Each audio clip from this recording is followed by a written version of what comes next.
Assalamualaikum warahmatullahi wabarakatuh. Bapak-bapak, jemaah rahimakumullah, mari sama-sama kita buka pertemuan pada malam hari ini dengan membacakan basmalah. Bismillahirrahmanirrahim. Innal hamdalillah nahmaduhu wa nasta'inuhu wa nastaghfiruh wa na'udzu billahi min shururi anfusina wa min sayyiati a'malina. Man yahdihillahu fala mudilla lahu wa man yudlil fala hadiya lahu. Asyhadu an la ilaha illallah wa asyhadu anna Muhammadan 'abduhu wa rasuluh la nabiyya ba'da. Allahumma shalli wa sallim ala Muhammad Rasulillah wa ala alihi wa sahbihi wa man tabi'ahum wa walahum ila yaumil qiyamah. Rabbi shrah li sadri wa yassir li amri wahlul 'uqdatam min lisani yafqahu qawli. Rabbi zidni 'ilma warzuqni fahma. Faqala Allah Ta'ala fil Qur'anil Karim, ya ayyuhalladzina amanu taqullaha haqqa tuqatih wa la tamutunna illa wa antum muslimun. Wahai orang yang beriman, bertakwa kepada Allah dengan hak, dengan benar, dengan sempurna, dan jangan kalian mati kecuali dalam keadaan sebagai orang yang berserah diri kepada Allah sebagai seorang muslim. Ya ayuhan nasu taqu rabbakum alladzi khalaqakum min nafsin wahidah wa khalaqa minha zawjaha wa bassa minhuma rijalan katsiran wa nisaa'a wattaqullaha alladzi tasaaluna bihi wal arham innallaha kana 'alaykum raqiba. Ya ayyuhalladzina amanu taqullaha wa qulu qawlan sadida yuslih lakum a'malakum wa yaghfir lakum dhunubakum wa man yuti'illaha wa rasulahu faqad faza fawzan 'azima. Alhamdulillah, puji syukur mari kita haturkan kehadirat Allah Subhanahu wa taala atas segala limpahan rahmat, taufik, hidayah yang Allah berikan kepada kita semua. Salawat dan salam semoga senantiasa tercurah keharibaan Nabi Muhammad sallallahu alaihi wasallam beserta kerabat, sahabat dan pengikut beliau hingga akhir zaman. Jemaah rahimakumullah, malam hari ini kita akan melanjutkan kajian Al-Qur'an yang kita ambil dari nama-nama surah dalam Al-Qur'an. Dan alhamdulillah kita sudah mengkaji 17 surah. Mulai dari surah Al-Fatihah sampai surah Al-Isra. Al-Fatihah 1, 2 Al-Baqarah, 3 Ali Imran, 4 An-Nisa, 5 Al-Ma'idah, 6 Al-An'am, 7 Al-A'raf, 8 Al-Anfal, 9 At-Taubah, 10 Yunus, 11 Hud, 12 Yusuf, 13 Ar-Ra'du, 14 Ibrahim, 15 Al-Hijr, 16 An-Nahl, 17 Al-Isra. Ayo bapak-bapak, hafalkan ngaran-ngarannya. Nah, karena ini kita mudah. Setiap hari, setiap minggu satu surah, setiap minggu satu surah. Jadi insya Allah mudah kita ingatnya. Ya kan? Satu surah. Mudah-mudahan nanti sampai selesai kita hafal nama-nama Al-Quran 114 surah dalam Al-Quran. Yakinlah segelintir orang aja yang bisa. Jangankan menghafal isinya, menghafal nama-nama surahnya saja itu hanya segelintir orang yang bisa. Kalau kada percaya tanya aja. Tes aja orang. Yang katanya Islam, coba Bapak hafalah nama-nama surah Quran. Belum tentu lagi. Nah, kita usahakan. Kita yang mengkaji Quran usahakan hafalkan ngaran-ngarannya ini ya. Kalau sudah hafal bisa disetorkan ke ulun kena. Nah, per 10 bisa per 10 atau per 50. Nah, ini mana bagusnya. Yang penting diusahakan untuk kita hafal nama-nama surah dalam Al-Quran. Dan malam hari ini kita masuk surah yang ke-18 yaitu surah Al-Kahfi. Ya, Al-Kahfi ini termasuk golongan surah Makkiyah. Artinya dia diturunkan ketika Rasulullah masih ada di kota Mekah, belum hijrah lagi. Masih di kota Mekah, Makkiyah. Terdiri dari 110 ayat. Dan surah Al-Kahfi ini sebagian masuk ke juz ke-15, sebagian lagi masuk juz ke-16. Juz 16 nanti mulai ayat yang ke-75. Mulai ayat 75 Al-Kahfi sampai 110 itu masuk bagian dari juz yang ke-16. Al-Kahfi artinya goa. Kadang-kadang orang sering menyebut gua kahfi ya. Ya kan? Sering menyebut gua kahfi. Padahal kahfi itu ya goa. Ya, Al-Kahfi itu dalam bahasa Arab artinya goa. Nah, goa, tempat berlubang biasanya yang di mana orang bisa masuk ke dalamnya. Seperti gua Hira atau Kahfi Hira. Kahfi Jabal Nur. Nah, ada gua Gunung Jabal Nur, ada gua Hira, gua Sur itu Kahfi. Orang bisa masuk di dalamnya. Nah, Rasulullah pernah masuk ke gua Hira, pernah masuk ke gua Sur untuk bersembunyi ketika dikejar oleh orang-orang musyrikin Mekah. Bersembunyi di dalam gua turun wahyu di gua Hiro. Nah, itu gua namanya. Tempat berlubang dari batu, biasanya orang bisa masuk ke dalamnya itu. Itu gua. Itu arti kahfi. Dan surah Al-Kahfi ini disebut surah Al-Kahfi karena di dalamnya menceritakan tentang ashabul kahfi. Tentang penghuni gua. Ada yang mengatakan jumlahnya 3, ada yang mengatakan jumlahnya 5, ada yang mengatakan jumlahnya 7. 3 yang keempatnya anjing. 5 yang keenamnya anjing. 7 yang kedelapannya anjing. Ada yang mengartikan seperti itu, memahami bahwa jumlahnya itu 3, 5, 7. Jumlah ashabul kahfi yang mereka ini diterangkan dalam Al-Quran tertidur di dalam gua. Dikejar oleh penguasa yang zalim. Karena mereka pemuda kahfi ini beriman semua, lalu mau dibunuh oleh raja yang zalim, mereka lari bersembunyi di dalam gua. Lalu tertidurlah di dalam gua itu selama 300 tambah 9 tahun. 300 tambah 9 tahun, bukan 309 tahun, tapi 300 ditambah 9 tahun. Nah, ini Allah jelaskan dalam surah Kahfi ayat yang ke-25. Walawisu fi kafihim salasami'atin sinina wazdadu tis'a. Dan mereka tinggal dalam gua selama 300 tahun dan ditambah 9 tahun. Nah, selama, kata disebut langsung selama 309 tahun kada. Selama 300 tahun dan ditambah 9 tahun. Mengapa demikian? Dikatakan 300 tahun kalau itu dihitung dengan hitungan Syamsiah. Hitungan putaran matahari, kalender Masehi Syamsiah, itu hitungannya tidurnya selama 300 tahun. Tapi kalau dihitung dengan hitungan Komariah, maka dia 300 tambah 9 tahun. Karena setiap 100 tahun Syamsiah, itu 3 tahun bertambah dalam bulan Komariah. Jadi kalau 100 tahun, 103 tahun. Kalau 200 tahun, 206 tahun. 300 tahun, 309 tahun. Setiap 100 tahun, tambah 3 tahun dalam hitungan bulan Komariah. Jadi kalau Syamsiahnya 100 tahun, maka Komariahnya 103 tahun. Sehingga kalau 300 tahun, menjadilah dia 300 tambah 9 tahun. Maka disebut dua-duanya. 300 ditambah 9 tahun. Tidak langsung 309 tahun. Itu artinya bisa dipakai hitungan Syamsiah, bisa juga dipakai hitungan Komariah. Ada jadi masalah kita. Tidak ada orang negara kita kan, kita pakai hitungan Syamsiah kan, tidak ada masalah. Tapi ada juga kalender pakai hitungan Komariah. Nah, ada masalah. Silakan mau pakai Syamsiah boleh, mau pakai Komariah boleh. Jangan diperdebatkan. Satu melihat matahari, satu melihat bulan. Nah, jadi ya. Itu artinya surah Kahfi, pemuda-pemuda Kahfi yang tertidur di dalam gua selama 309 ditambah 9 tahun lamanya.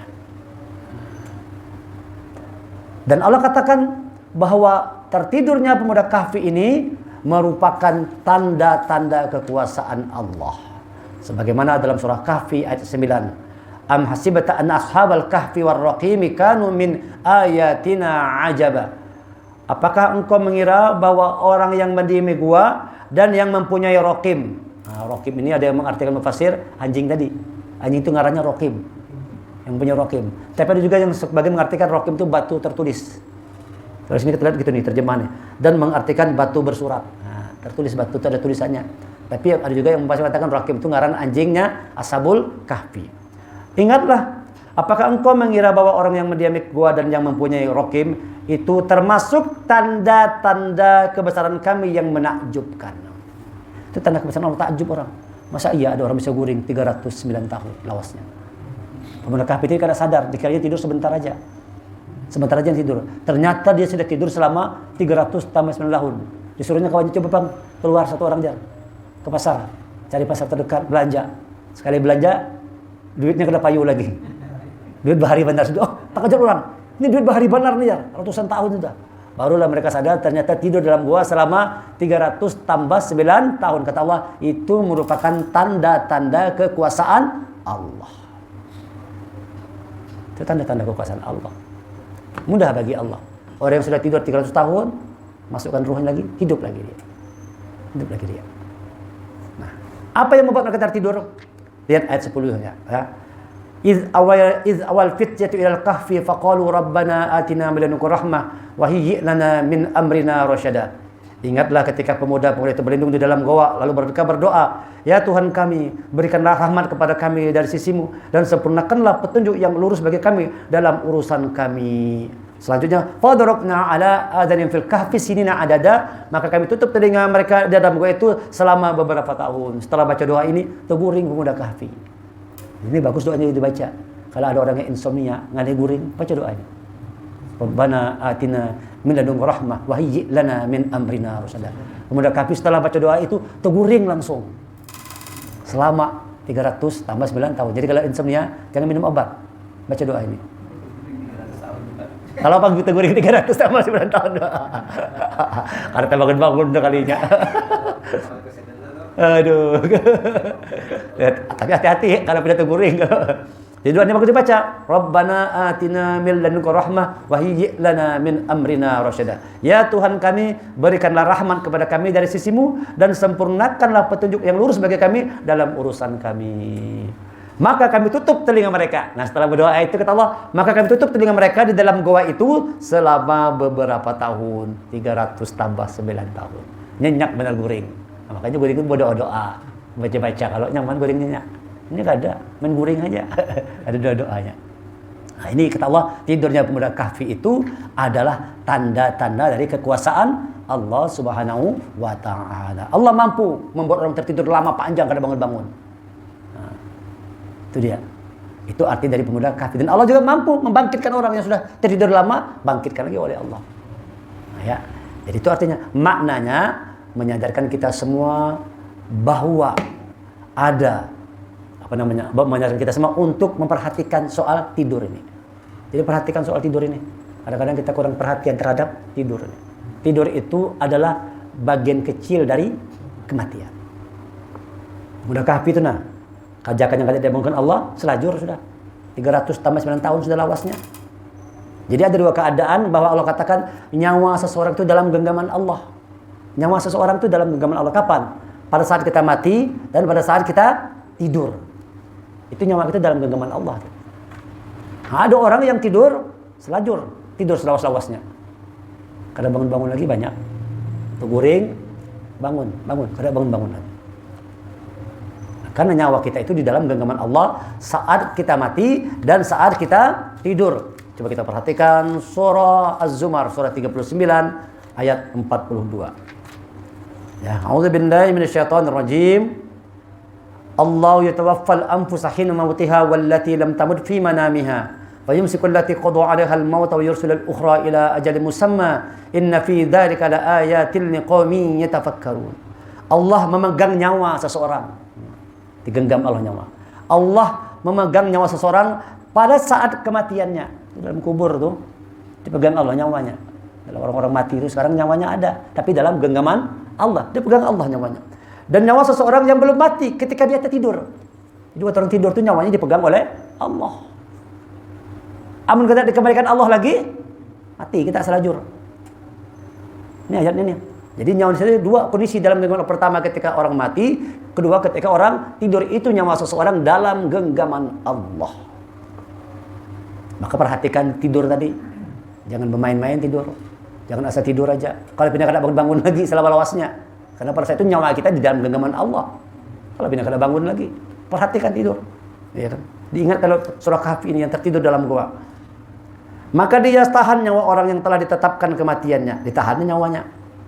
Ditetapkan yang diguring tadi mati, tahan Allah nyawanya, mati selajur. Dan dia lepaskan nyawa yang lain sampai waktu ditentukan. Nah, lepaskan lagi nyawanya, hidup lagi, bangun, tidur lagi. Makanya kita disuruh berdoa sebelum guring tadi. Minimal kita membaca Bismikallahumma ahya wa amut. Baca doa guring. Bismikallah, dengan nama Allah yang dia menghidupkan, wa amut, dan mematikan. Kita hidup tadi, guring itu dimensi kematian. Berdoa kita dengan nama Allah yang menghidupkan dan mematikan. Karena bisa jadi kita terguring selawas-lawasnya. Makanya kalau Allah berkehendak, ditahannya, mati. Tapi kalau Allah melepasnya, hidup lagi dia. Maka begitu kita hidup, doa lagi. Alhamdulillahilladzi ahyana ba'dama amatana wa ilaihin nusyur. Segala puji bagi Allah yang telah menghidupkan kami kembali dari kematian kami, dan kepadanya lah kami kembali, wa ilaihin nusyur. Beringat-ingat lawan tidur. Maknanya surah Kahfi ini mengingatkan kita semua bahwa untuk memperhatikan yang namanya tidur. Karena tidur itu tanda-tanda kekuasaan Allah. Tidur itu adalah dimensi kecil dari yang namanya kematian. Nah, itulah arti dan makna dari surah Al-Kahfi. Mengingatkan kita, menyadarkan kita, perhatikan tidur. Setiap malam kita tidur, tapi perhatikan tidur itu. Jangan asal tidur aja. Persiapkan diri kita yang baik sebelum kita tidur. Berikutnya tentang hubungan antar surah Kahfi dengan surah Al-Isra. Apa hubungannya? Kalau surah Al-Isra kemarin kita kaji, dia tentang perjalanan. Ada perjalanan zahir, ada perjalanan batin. Ada perjalanan dunia, ada perjalanan akhirat. Ada horizontal, Isra, ada vertikal, Mi'raj. Perjalanan kita menuju Allah. Dan perjalanan itu ada terminalnya. Dalam kita berjalan menuju Allah ada terminalnya. Apa terminalnya? Tidur. Tidur itu terminal sementara sebelum kita mati yang sesungguhnya. Jadi saban hari kita diingat Allah terus. Lewat apa? Lewat tidur itu. Karena itu kita sebelum tidur bagus merenung dulu.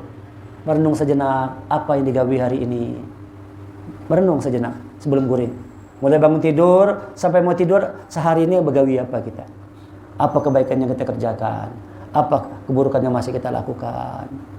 Perhatikan itu. Tuh, begitu sunnah Rasulullah itu. Sebelum tidur itu kita mengkaji ulang. Kita merenung sejenak. Kita koreksi diri, melihat mulai dari bangun tidur sampai tidur kembali apa yang sudah kita lakukan, apa yang sudah kita kerjakan. Pada akhirnya perjalanan hidup kita ini nanti akan berakhir. Berakhir perjalanan hidup kita. Perjalanan menuju Allah itu pada akhirnya akan berakhir juga dengan kematian. Nah, kita ingat. Mau tidur itu ingat. Kalau pina tidur selajur kada bangun-bangun lagi. Banyak kejadian seperti itu. Kata Allah ingat. Karena itu persiapkan diri kita dengan baik sebelum kita tidur malam. Nah itu hubungan surah Kahfi dengan surah Al-Isra. Sekarang pesan-pesan. Yang pertama, pesan pertama, berzikir, berdoa dan minta ampunlah kepada Allah sebelum kita tidur. Berzikir dulu kepada Allah. Sunnah Rasulullah disuruh kita baca Al-Fatihah, baca ayat kursi, baca 2 ayat terakhir surah Al-Baqarah, baca Al-Falaq 3 kali, Al-Ikhlas 3 kali, baca Al-Falaq 3 kali, baca An-Nas 3 kali. Bahkan kita disuruh sebelum tidur baca surah Al-Muluk 30 ayat. Sedikit aja bang, 30 ayat. Cuman kadang-kadang belum tuntung tuh guring sudah. Itu sunnah Rasulullah nih. Hanya 30 ayat dijamin oleh Rasulullah. Orang yang mengamalkan sebelum sholat Isya, sebelum tidur, habis Isya, sebelum tidur dia baca surah Al-Muluk, surah Tabarak, dia terbebas dari siksa kubur. Takut kada kita sama siksa kubur, Pak? Takut kada kita? Takutan kita, ya Allah. Ngeri siksa kuburnya main-main kita. Nauzubillah. Itu dan itu pasti itu. Siksa kubur itu pasti. Azab kubur itu pasti. Bagi orang yang tidak punya iman, bagi orang yang berlumuran dosa, pasti ada azab kubur. Nah, Rasulullah memberikan satu kunci untuk terbebas dari azab kubur itu. Kada susah kada. Cukup membaca surah Al-Muluk 30 ayat setiap malam sebelum tidur. Baca surah Al-Muluk. Tabarakalladzi biyadihil mulku wa huwa ala kulli syai'in qadir. Alladzi khalaqal mauta wal hayata liyabluwakum ayyukum ahsanu amala wa huwal azizul ghafur. Terus sampai selesai. Sebelum tidur usahakan itu. Baca sebelum tidur itu. Baca surah Al-Muluk, baca surah Al-Fatihah, baca ayat kursi, baca 2 ayat terakhir surah Al-Baqarah, baca surah Al-Ikhlas 3 kali, baca Al-Falaq 3 kali, baca An-Nas 3 kali, beristighfar. Kata Rasulullah, siapa orang yang di atas kasurnya berbaring sebelum tidur dia mengucapkan Astaghfirullahaladzim alladzi la ilaha illa huwal hayyul qayyum wa atubu ilaihi 3 kali. 3 kali, salah samarrat 3 kali. Astaghfirullahaladzim alladzi la ilaha illa huwal hayyul qayyum wa atubu ilaihi. Baca 3 kali itu dihapuskan dosa-dosanya seharian. Mudahnya besarnya rahmat Allah itu. Mudah benar itu. 3 kali baca aja di atas kasur sebelum guring, hapus dosa seharian. Cuma kalau kata dibiasakan, kata tegawi itu. Kata tegawi, padahal mudah banyak. Untuk dihapuskan dosa, cukup baca itu 3 kali. Astaghfirullahaladzim, alladzi la ilaha illa huwal hayyul qayyum wa atubu ilaih. Ini hadis sahih. Berbaring di atas kasur. Usahakan kalau yang tadi itu jangan berbaring dulu. Yang baca Al-Muluk tadi, jangan berbaring dulu. Duduk dulu, duduk. Di sajadah kan duduk. Nanti sudah selesai di atas kasur baru tadi baca 3 kali. Sunnahnya gitu. Kalau kita langsung berbaring di kasur membaca Al-Fatihah ayat kursi, belum tuntung terguring sudah. Alhamdulillahirrahmanirrahim. Hilang sudah orangnya. Hilang sudah. Maka usahakan tadi kalau baca amalan-amalan itu Al-Muluk, Al-Fatihah, ayat kursi, Al-Baqarah 2 ayat terakhir, Al-Ikhlas 3 kali, Al-Falaq 3 kali, An-Nas 3 kali, jangan berabah. Duduk dulu di kasur tadi. Atau di kasur kan duduknya. Setelah tuntung kalau tiupkan ke badan, usapkan ke badan kalau baru berabah. Baca Astaghfirullahaladzim. alladzina inal qayyum atubu ilaih. Baring ketika dibaca, dihapuskan semua dosa-dosa. Jadi berzikir kita, tidur tuh, perhatikan tidur tadi. Sebagaimana pemuda Kahfi itu, sebelum tidur dia berdoa, Rabbana atina min ladunka rahmah wa hayyi' lana min amrina rasyada. Dia minta supaya Allah itu membimbingnya menunjukkan jalan yang lurus, dapat rahmat Allah dan dituntun kepada jalan yang lurus. Itu yang pertama, berzikirlah sebelum kita tidur. Kenapa? Minta ampun sama Allah. Kenapa perlu demikian? Siapa tahu kada bangun-bangun lagi. Suruh kita berwudu, suruh berwudu dulu, sholat sunnah 2 rakaat. Kalau mampu begitu tuh. Jadi orang-orang bahari itu Rasulullah SAW itu memperhatikan bujur. Kenapa? Takut. Jangan-jangan lagi tidur itu tidak bangun-bangun lagi. Kenapa? Saat tidur tuh nyawa di dalam genggaman Allah. Kada sadar apa-apa kita digoreng itu, digorok orang ini kada tahu kita. Karena kada tahu, mengaruh dah. Sudah kuhin begawi mengaruh tuh Bang. Kada tahu sudah apa-apa lagi sudah dalam genggaman Allah nyawa kita. Saat kita tidur. Karena itu berdoa. Ada ritualnya ada. Suruh wudu dulu, salat wudu 2 rakaat sebelum tidur tuh salat wudu dulu. Setelah itu baca tadi Al-Muluk, baca Al-Fatihah, baca kursi, baca 2 ayat Al-Baqarah terakhir, 2 ayat terakhir, baca Al-Ikhlas 3 kali, Al-Falaq, An-Nas, baru berdoa Bismikallahumma ahya wa amut, baru kita tidur. Astagfirullah, istighfar, baru tidur. Ini yang pertama, perhatikan tidur kita. Jangan lupa berzikir dan berdoa ketika kita mau melaksanakan tidur tadi. Sebagaimana tadi Kahfi tadi ayat 10, kita disuruh berdoa terlebih dahulu. Yang kedua, bersihkan pikiran kita, batin kita dari segala macam keburukan. Bersihkan hati kita, pikiran kita. Jangan ada niat jahat, ya. Jangan waktu nak goreng itu ada niat jahat. Awas ikam esoklah. Besok kalau ketemu ku bunuh ikam. Anak goreng sudah berniat jahat sudah. Ada orang kayak gitu. Di atas ranjang tuh saking sakit hatinya. Esok kalau ketemu aku tabas lehernya. Esok kalau ketemu tempeleng. Nah, jangan berniat jahat ketika anak goreng. Kalau kita mati dalam tidur tadi itu dengan membawa niat yang jahat. Jangan. Jadi jangan ada niat jahat waktu mau tidur tadi itu. Esok ketemu orang di kantor nih. Nyaman nih. Duitnya aku ambil aja sudah. Banyak duit ini jar. Proyek ganal. Proyek 2 miliar, 1 miliar aku ambil esok. Sudah berniat jahat. Anak goreng sudah berniat jahat, kesan esok pagi sudah niatnya jahat. Tidak benar niatnya. Nah, jangan juga waktu anak goreng itu mengatakan besok pasti. Kada boleh. Ceritakan di dalam surah Kahfi ini tentang orang yang memastikan, besok pasti kami akan memetik panen. Cerita tentang orang-orang yang punya kebun dalam surah Kahfi ini yang mengatakan pasti. Mereka mengatakan pasti, ya kan? Ternyata hancur ya. Ayat 23 ya.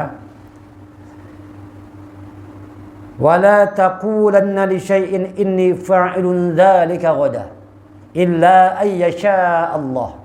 Wadhkur rabbaka idza nasita wa qul asa ay yahdini rabbi li aqrab min hadza rasyada. Dan jangan sekali-kali engkau mengatakan terhadap sesuatu, aku pasti melakukan itu besok pagi. Besok pagi aku pasti kau itu. Anak goreng orangnya mengatakannya, besok pagi aku pasti menggawe ini, menggawe itu. Kada boleh kata Allah. Kalau pindah kada bangun-bangun lagi. Adakah yang menjamin besok bangun kita? Waktu tidur tuh adakah yang menjamin besok masih hidup kita? Kan ada yang menjamin. Banyak yang lewat selajur. Karena itu kata Allah, jangan mengatakan besok pagi aku pasti melakukan ini, melakukan itu. Aku pasti melakukan itu besok pagi. Jangan kata Allah. Kecuali dengan mengatakan insya Allah. Insya Allah. Insya Allah. Ya. Dan ingatlah kepada Tuhanmu apabila engkau lupa dan katakanlah mudah-mudahan Tuhanku akan memberiku petunjuk kepadaku agar aku yang lebih dekat kebenarannya daripada ini. Jangan mengatakan pasti. Katakan insya Allah. Ini cerita ini berkaitan dengan surah dalam surah Al-Qalam. Di surah Al-Qalam surah 68. Cerita tentang orang yang punya kebun juga. Mulai 17 ya. Ulun bacakan terjemahnya aja. Ayat 17. Sungguh kami telah menguji orang musyrik Mekah sebagaimana kami telah menguji pemilik kebun. Ini kaitan dengan surah Kahfi itu. Pemilik kebun ketika mereka bersumpah pasti akan memetik hasilnya pada pagi hari. Esok kami pasti akan memetik hasilnya di pagi hari. Jadi orang-orang musyrik itu. Tetapi mereka tidak menyisihkan dengan mengucapkan insya Allah. Harusnya insya Allah besok kami akan memetik hasilnya. Insya Allah besok cair. Insya Allah besok cair. Belum tentu cair lagi. Bisa saja gagal. Wah, insya Allah nah. Wah, besok nih sudah janji. Wah, besok dapat duit. Ternyata kada dapat. Kabur orangnya sekalinya. Maka ucapkan insya Allah. Lalu kebun itu ditimpa bencana yang datang dari Tuhanmu ketika mereka sedang tidur. Nah, sedang tidur tadi, timpa bencana kebun tadi itu. Terbakar kebunnya. Maka jadilah kebun itu hitam seperti malam yang gelap gulita. Habis kebunnya terbakar semua. Karena kesombongan, karena keangkuhan tadi itu, orang-orang musyrik tadi itu. Lalu pada pagi hari mereka saling memanggil. Pergilah pagi-pagi ke kebunmu. Jika kamu hendak memetik hasil. Maka mereka pun berangkat sambil berbisik-bisik. Pada hari ini jangan sampai ada orang miskin yang masuk ke dalam kebunmu. Sudah niat jahat sudah. Niatnya jahat sudah. Pagi hari ini waktu kita memetik hasil panen, jangan kasih orang miskin itu, jangan biarkan orang miskin masuk kebun kita. Jangan. Nah, begitu orang-orang musyrik itu. Berniat jahat harus hidupnya. Pagi-pagi sudah niat jahat sudah. Dan berangkatlah mereka di pagi hari dengan niat menghalangi orang miskin, padahal mereka mampu menolongnya, padahal bisa menolong. Tapi jahat, mereka itu bang serakah dunia, rakus terhadap dunia. Maka ketika mereka melihat kebun itu, mereka berkata, sungguh kita benar-benar orang-orang yang sesat. Baru sadar. Bahkan kita tidak memperoleh apapun. Berkatalah seseorang yang paling bijak di antara mereka, bukankah aku telah mengatakan kepadamu, mengapa kamu tidak bertasbih kepada Tuhanmu? Mereka mengucapkan, maksud Tuhan kami, sungguh kami adalah orang-orang yang zalim. Baru mereka menyadari kekeliruan mereka. Yang tadi seolah-olah pasti akan memetik hasil, ternyata tidak ada hasil sama sekali. Hilang semua kebun-kebun mereka, terbakar semua kebun-kebunnya itu. Kita lihat lagi dalam surah Kahfi kaitannya dengan surah ayat ini. Dan dia memiliki kekayaan besar, maka dia berkata kepada kawannya ketika bercakap dengan dia, hartaku lebih banyak daripada hartamu dan pengikutku lebih kuat. Dan dia memasuki kebunnya dengan sikap merugikan dirinya sendiri karena angkuh dan kafir. Dia berkata, aku kira kebun ini tidak akan binasa selama-lamanya. Wah, jar orang musyrik tadi, aku kira kebun ini tidak akan binasa selama-lamanya. Dan aku kira hari kiamat itu tidak akan datang. Dan sekiranya aku dikembalikan kepada Tuhanmu, pasti aku akan mendapatkan tempat kembali yang lebih baik daripada ini. Nah, itu dia. Dan harta kekayaan dibinasakan. Lalu dia membolak-balikkan kedua kelopak matanya, tanda menyesal terhadap apa yang telah dia belanjakan itu. Sedangkan pohon anggur roboh bersama penyangganya. Para. Lalu dia berkata, betapa sekiranya dahulu aku tidak mempersekutukan Tuhanku dengan sesuatu pun. Dan tidak lagi yang baginya segolong pun yang dapat menolongnya selain Allah. Dan dia pun tidak dapat membela dirinya. Di sana pertolongan Allahnya dimiliki oleh yang maha benar. Dia memberi pahala yang terbaik dan memberi balasan yang terbaik. Jadi jangan sampai kita memastikan bahwa besok pasti. Kecuali dengan mengucapkan insya Allah. Jadi kalau mau tidur itu bersihkan hati kita. Jangan membawa dendam dalam tidur. Jangan Anda membawa dendam, keburukan. Jangan membawa niat jahat. Jangan ada niat jahat ketika sedang mau tidur itu. Bersihkan hati kita, lakukan yang terbaik. Itu yang kedua. Yang ketiga, ingatlah. Jadi surah Kahfi mengingatkan kita semua bahwa setelah kematian ada hari berbangkit dan itu pasti benar. Pasti benar. Sebagaimana orang yang tidur dibangkitkan kembali. Seperti itulah kematian tadi. Mudah bagi Allah. Di alam kubur itu karena nyawanya di genggaman Allah. Nanti dari kiamat dilepaskan lagi nyawanya, ruhnya, masuk lagi ke jasad, hidup lagi dia. Maka ingat, pasti setelah kematian itu ada hari berbangkit. Ada hari berbangkit. Hari berbangkit. Hari perjumpaan kita dengan Allah. Jadi jangan sampai kita dilalaikan oleh Allah, oleh kehidupan dunia ini. Sebagaimana Allah ingatkan dalam surah Al-Kahfi 46, al-mal wal banun zinatul hayatid dunya wal baqiyatus salihatu khairun 'inda rabbika thawaban wa khairun amala. Surah Kahfi 46. Harta dan anak-anak adalah perhiasan kehidupan dunia. Tetapi amal kebajikan yang terus-menerus adalah lebih baik pahalanya di sisi Tuhanmu serta lebih baik untuk menjadi harapan. Banyak orang berharap mudah-mudahan jadi orang sugih kaya raya. Ada salahnya. Boleh aja bang. Apabila juga seorang jadi orang sugih, tuhuk sudah jadi orang miskin, mudah-mudahan jadi orang sugih juga. Banyak orang berharap jadi orang kaya. Salah lah, ada salah. Banyak orang berharap ingin punya anak yang hebat-hebat, sukses. Salah kada? Kada salah. Tetapi kata Allah, amal kebaikan yang terus-menerus dilakukan lebih baik pahalanya di sisi Tuhanmu serta lebih baik untuk menjadi pengharapan. Ya Allah, bangunkan aku sholat malam ya Allah. Nah, tidur nih, bangunkan aku jam 3 ya Allah. Supaya aku bisa sholat malam ya Allah. Supaya aku bisa tahajud. Nah, begitu harapannya. Dia minta sebelum tidur tuh, sebelum guring, minta kepada Allah, bangunkan aku ya Allah. Jam 3, jam setengah 4, jam 4, bangunkan ya Allah. Aku hendak sholat tahajud. Itu harapan terbaik. Terus menerus istiqomah dengan sholat malamnya.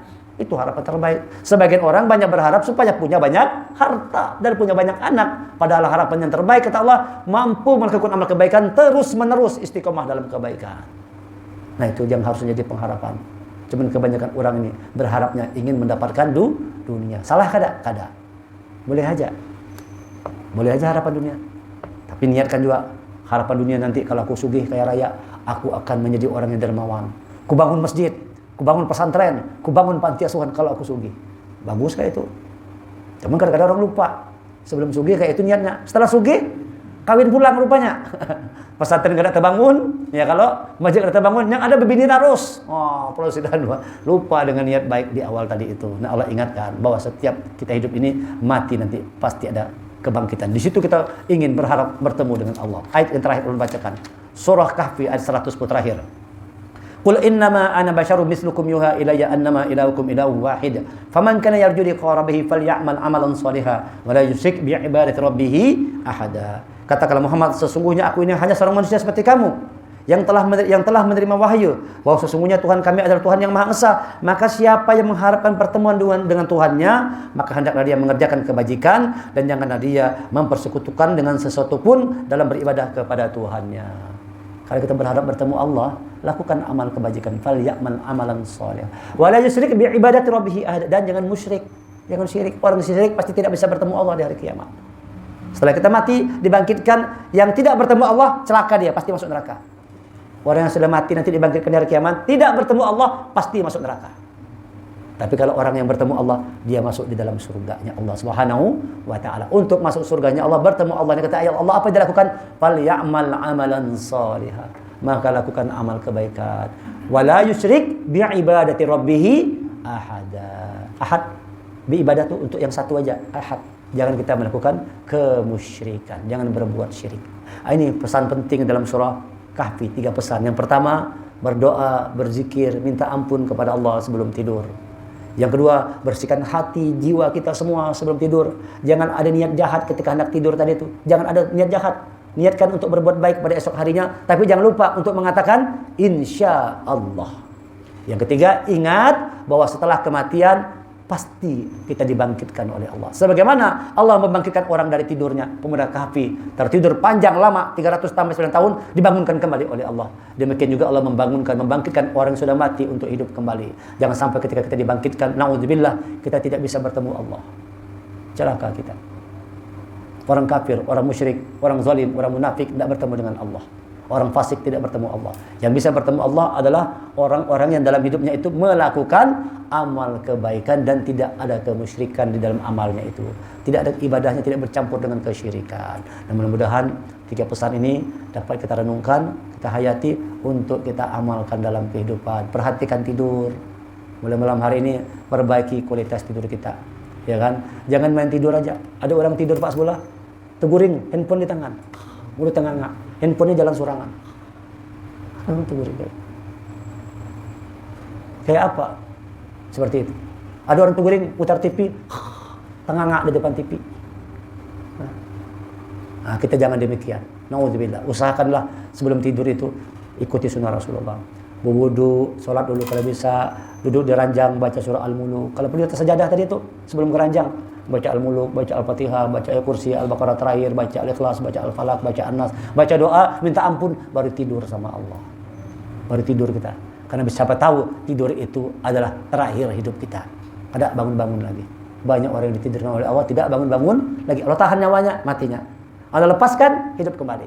Nah, oleh karena itu perhatikan tidur kita. Yang kedua, bersihkan pikiran kita, hati kita, niat kita sebelum tidur. Jangan ada sesuatu yang buruk masuk dalam pikiran kita ini. Bersihkan semua pikiran kita supaya nyaman, guring.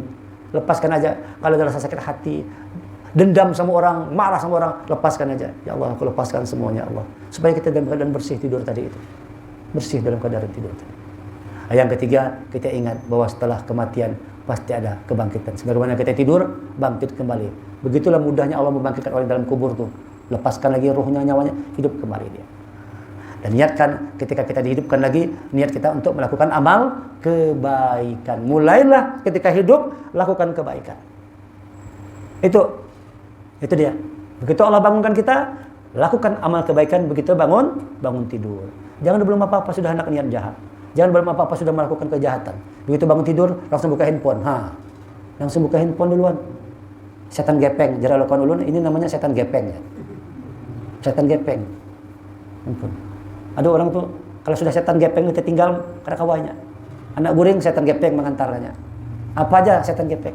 Ada orang sholat juga, setan gepeng di depannya. Sholat, di depannya handphone tadi. Kada bersuara tapi menyala. Ada yang nelpon. Menyala handphone. Ulun pernah kayak gitu terganggu juga kita sini. Menyala handphone tadi depan, kita baca. Siapa yang menelpon dulu? Setan gepeng ganggu kita. Bahkan dalam sholat pun dia ngikut terus. Usahakan ini dikontrol. Jangan sampai begitu bangun tidur, buka handphone langsung. Tahan dulu mata kita nih. Begitu bangun tidur, berdoa segala macam. Kamar mandi, sikat gigi, wudu, sholat dulu. Ritual dulu, ibadah dulu. Sudah tuntung semua, baru nanti ambil handphone buka. Pagi-pagi aja habis subuh ngaji semua. Begitu anak begawi, baru buka handphone. Jangan begitu bangun guring, langsung cari handphone. Begitu menjelek mata, yang dicari bukan Quran. Mana handphone? Handphone yang dicari. Setan gepeng, bahaya ini. Bapak sekalian, mudah-mudahan apa yang mau sampaikan ini dapat kita amalkan. Demikian, terima kasih segala perhatian. Mohon maaf kekurangan. Subhanakallahumma bihamdika asyhadu an la ilaha illa anta astaghfiruka wa atubu ilaik. Assalamualaikum warahmatullahi wabarakatuh.